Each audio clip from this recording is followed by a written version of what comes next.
Para começar com as informações do Dia da Tarde, a gente agradece a presença do Dr. José Martins, pediatra. Seja muito bem-vindo, doutor. Obrigado. Prazer revê-lo. Pois é, eu também fico muito feliz de vir aqui, né? Fiquei tanto tempo trabalhando aqui, quase 10 anos no Conexão Brasil, e vim várias vezes aqui no Mulher.com. Fico muito feliz de estar aqui. Parabéns pelo teu trabalho. A gente que agradece, viu? Pela presença e também pelo conhecimento compartilhado. Muito obrigado. Doutora, a questão das alergias, a gente tem a impressão que é cada vez mais comuns nas crianças, inclusive as alergias alimentares, né? Essa sua pergunta é muito interessante, porque a própria Organização Mundial da Saúde reconhece uma coisa que ela chama de a maré da alergia. A impressão que a gente tem é que, progressivamente, a incidência de alergia vai aumentando. As hipóteses sobre isso, evidentemente, é porque muita contaminação ambiental, não só aérea, alimentar, produtos químicos artificiais nos alimentos, o desmame que ocorreu durante muito tempo precoce com a introdução de leite de vaca precocemente, que também é um alergeno importante. Então, há realmente uma tendência a ver cada vez mais crianças com processos alérgicos. Eu até falo que quando eu comecei a fazer pediatria, já faz tempo, viu, Tatiana? A gente tinha muitos anos de experiência e prática. A gente tinha, assim, 20%, 25%, 22% de crianças alérgicas no consultório. Hoje está beirando quase aos 50%, está aí 40%, também porque drenam mais, é evidente. As crianças que têm mais problemas alérgicos têm mais no consultório, é verdade. A incidência de alergia no Brasil, ela é discutível do lugar onde você está, das características alimentares das crianças, das histórias familiares, né? Se existe pai e mãe alérgico, né? A gente fala que quando numa família o pai é muito alérgico, as crianças têm quase 40% de chance de herdarem essa alergia. Se o pai e a mãe são, aumenta muito, vai para 70%, 80% de probabilidade. Doutora, a gente sempre ouve muitas afirmações, né, em relação às alergias, e eu queria aproveitar também, inclusive, corrigir algumas coisas, que às vezes a gente acaba falando porque ouviu do vizinho e acaba propagando uma informação que não é real. Por exemplo, nessa questão, né, do mito ou verdade, o fato das alergias, né, acontecerem mais no inverno, mais no frio, isso de fato é uma verdade ou é um mito? Tem um pouco de mito, mas tem uma outra característica que é importante.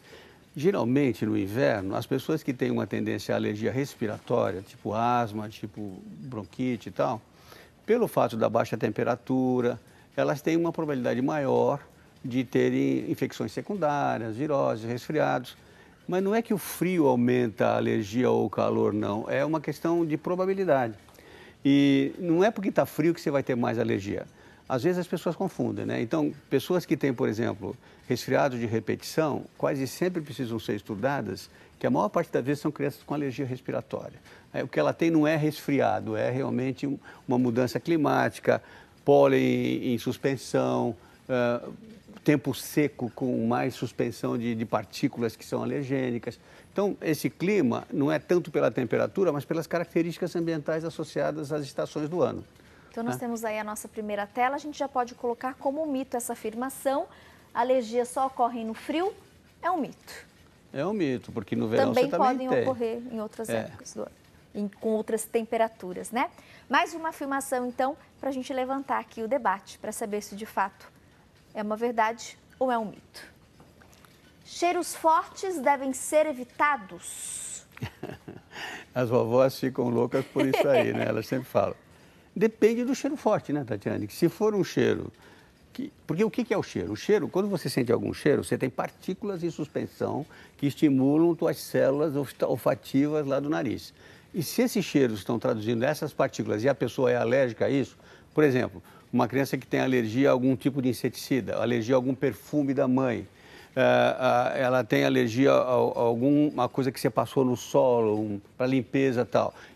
E não é porque cheira forte, é porque esse cheiro está associado a um estímulo do sistema imunológico, porque ele tem um significado macroscópico, ele tem partículas que podem ser alergênicas. Então, por exemplo, isso é comum, né? Você chega perto de uma determinada pessoa, começa a espirrar, espirrar, espirrar, às vezes é o perfume dela. Mas não é por causa do cheiro do perfume, é pelo o que esse cheiro está trazendo para estimular o teu sistema, entendeu? Às vezes você tem cheiro muito forte e a pessoa não tem alergia àquilo, né? E ao contrário. O que acontece também em alguns tipos de odores, de cheiros, é a resposta por agressão. Por exemplo, você pinta a casa, né? Então, tá aquele cheiro de tinta forte. Você entra, você pode ser alérgico àquela tinta. E aí você tem. Mas se você não for um sujeito alérgico, não é porque cheira forte que você vai ter a doença. Entendeu? Então... Aquele cheiro forte não vai desencadear, de Não, repente, alergia, não, não. não. Que a pessoa já seja que você só tem a resposta se você tem a predisposição genética, hereditária desse alérgico, né? E que está aumentando, como eu te falei, né? Progressivamente a um estímulo maior. Uma coisa que aumenta muito a chance de alergias, principalmente respiratórias e gastrointestinais, é o desmame precoce. Mãe que, às vezes, por dificuldade, por trabalho, por algum problema, não conseguem amamentar. E introduzem precocemente fórmulas lácteas. Essas crianças, se tiverem história alérgica, tem muito mais probabilidade de ter alergia do que se ela for amamentada mais tempo. Seria uma prevenção. Do ar-condicionado, doutora, a gente ouve muito falar, eu, inclusive, que trabalho há muito tempo, muitos anos em TV, né, a questão do ar-condicionado, o excesso do ar-condicionado, ele também pode aí provocar crises alérgicas. Sim. Até que ponto isso Principalmente porque o ar-condicionado tem uma tendência a ter muito fungo, né? Não é a temperatura baixa somente que, claro, você entra num lugar muito frio, o teu organismo se protege. Você começa a aumentar a secreção de vias aéreas, muco, secreção, para quê? Para exatamente proteger as mucosas respiratórias. Agora, o que causa a alergia é o filtro que você não limpou.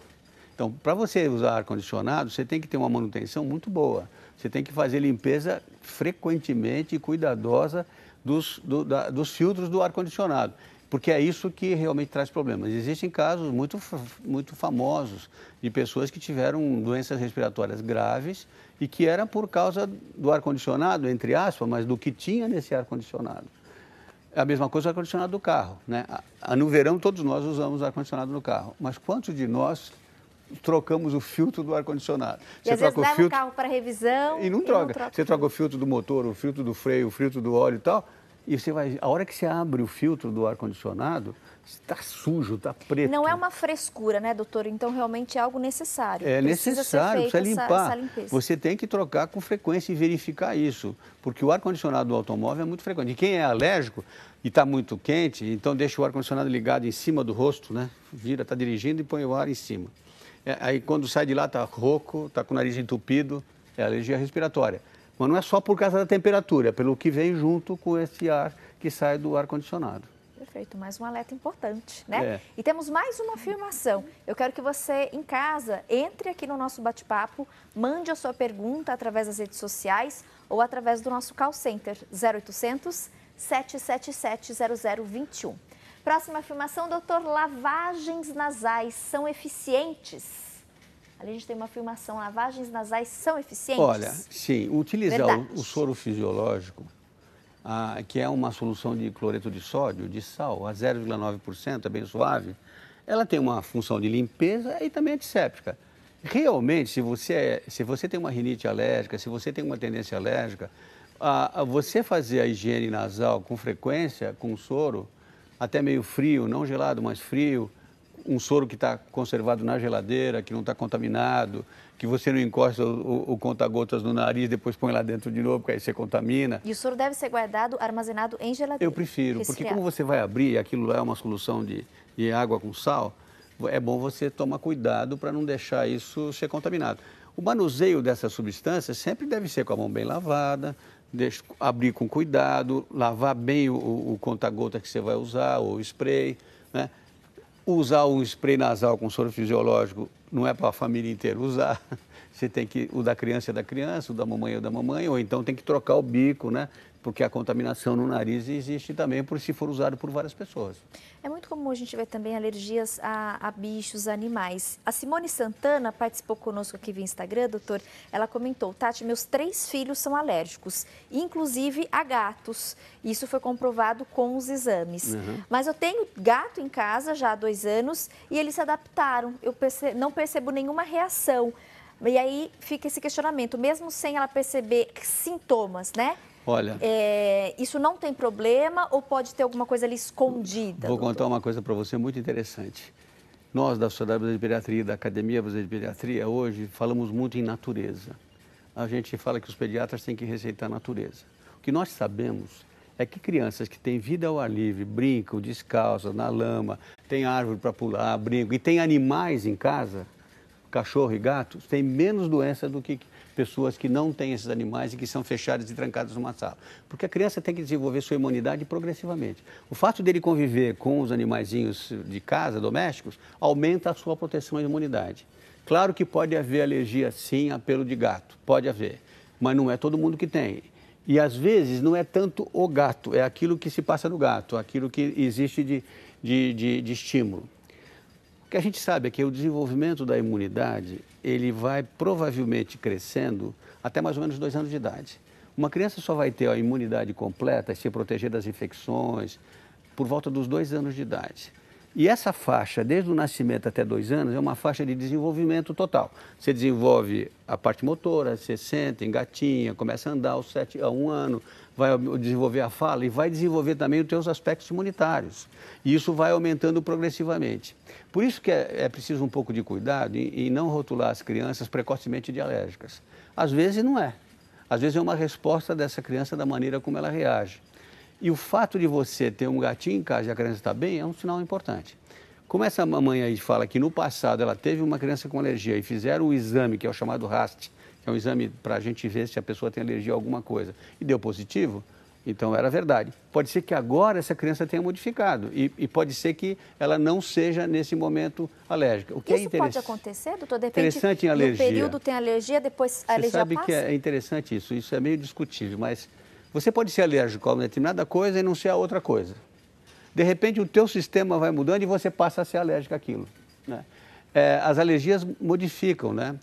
E o problema da alergia não é só a alergia respiratória, a coceira e tal. É que quando você tem uma alergia muito forte e grave, você pode ter o que a gente chama de choque anafilático ou edema de glote. Não sei se você já ouviu falar nisso. Sim, já falamos aqui no programa. Que é uma reação muito grave alérgica e que precisa ser socorrida imediatamente. Crianças que têm essa tendência, elas têm que usar um remedinho que o médico ensina a mãe a usar, que é uma injeçãozinha de adrenalina que faz até através da roupa. E isso é fundamental, porque você nunca sabe quando isso pode acontecer se a criança é do perfil alérgico. Então, na verdade, o que a gente aconselha é, desconfiou de que é alergia, fale com o seu pediatra. Veja o que está por trás disso. As alergias alimentares são um pouco distintas das alergias respiratórias, né? Em que você tem bronquite, tem asma. Aquela história de mães que falam assim, eu não aguento mais, meu filho tem otite em repetição, tem alergia toda hora, tem resfriado toda hora. Tem que pesquisar uma alergia respiratória. Às vezes até um alimento. O mais comum, frequentemente, é a fórmula com leite de vaca. Então essas coisas são assim mais complexas, né? Que você tem que se adaptar. Nós temos uma tela onde foi pontuado, né, os fatores aí, alérgicos mais comuns e a gente queria aí compartilhar com vocês que sirva de alerta também, né, para as mamães, para as tias e para as avós de plantão. Então, os principais fatores de alergias, a gente tem aí a questão do pó, né, a poeira, o pólen das flores, o leite de vaca, inclusive o doutor acabou de reforçar, hoje nesse ranking, né, o leite de vaca, ele tem aparecido como o grande vilão, né, das alergias, os ovos, glúten, e não só em crianças, né, doutora? A gente vê também muitos adultos, mas é né? que... Então, eu acho que perfeita essa telinha aí. Veja, quando você fala do leite de vaca, eu já falei muito nos meus programas, no programa de televisão aqui, nos meus livros, nas conferências, as pessoas se assustam. O leite de vaca é um alimento que nós humanos aprendemos a usar e nós somos os únicos animais na face da Terra que usamos o leite de outra espécie animal que é dado por um bezerrinho que pesa 100 quilos. Mas é quase 50% a incidência de probabilidade de alergia ao leite de vaca. Tem gente que tem resfriado de repetição, né, e toma leite. Aquela história de antigamente que as pessoas recomendavam tomar um copo de leite na refeição, porque aquilo dá cálcio, dá proteína, aquilo pode ser alergênico.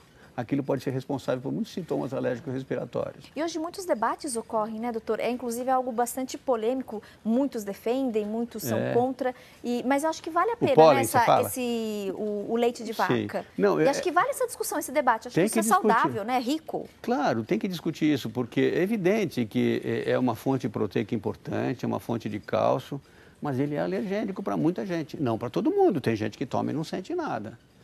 Eu tenho uma filha minha que mora nos Estados Unidos, a Graziella, que tinha muito resfriados. Um dia eu tirei o leite de vaca dela E até a família dizia, não, mas você é um pediatra, tua filha não toma leite. Eu falei, pode deixar que ela come outras coisas, tem proteína e tem cálcio. E ela parou de ter resfriado. Isso eu faço muito no consultório, quando uma criança começa a ter muito resfriado, etc. e tal. A primeira coisa a descartar são alguns alimentos. Uma hipótese, claro que você pode fazer um teste, como essa mãe fez para o pelo de gato, para ver se é positivo a alergia para o leite de vaca. Mas é interessante como a incidência é alta, viu, Tatiane? Tem muita gente que tem alergia a leite de vaca. Por que os seres humanos tomam tanto leite? É uma coisa histórica, né? A gente começou a usar leite pela facilidade de ter o animal. É cultural, inclusive, né? É cultural, isso é muito antigo. É cultural. Mas veja só que interessante. Por que os árabes inventaram a coalhada? Porque a coalhada, quando é acidificada, ela perde lactose. Então, muita gente tem intolerância à lactose, pode comer a coalhada porque não tem lactose. E os árabes tinham muita tendência a ter intolerância à lactose. E quando você acidifica o leite, você tira a lactose, que é a intolerância, que não tem nada a ver com alergia. É outra coisa diferente. Mas nas populações indígenas, ninguém toma leite. E vivem, são bem sadios, etc. Você não vê na selva amazônica nenhuma vaquinha lá sendo ordenhada, né? Sobretudo nas populações mais lá da... Quando a gente chega introduzindo os derivados do leite de vaca, a gente tem que tomar esse cuidado. Mas é o que você falou, é cultural. E as pessoas sempre perguntam para mim, mas doutor, nós vamos ter o leite de vaca e o cálcio. Essa criança não vai ter problema de mineralização? E a vitamina D e tal? Aí você tem que falar do resto da alimentação que está associado a isso. É um conjunto, né? É claro. A gente vai continuar a conversa. Eu quero que você de casa também entre no nosso bate-papo. Você que é mãe, tem dúvidas, quer tirar aí uma dúvida com o nosso especialista, participe através do nosso call center ou através das nossas redes sociais.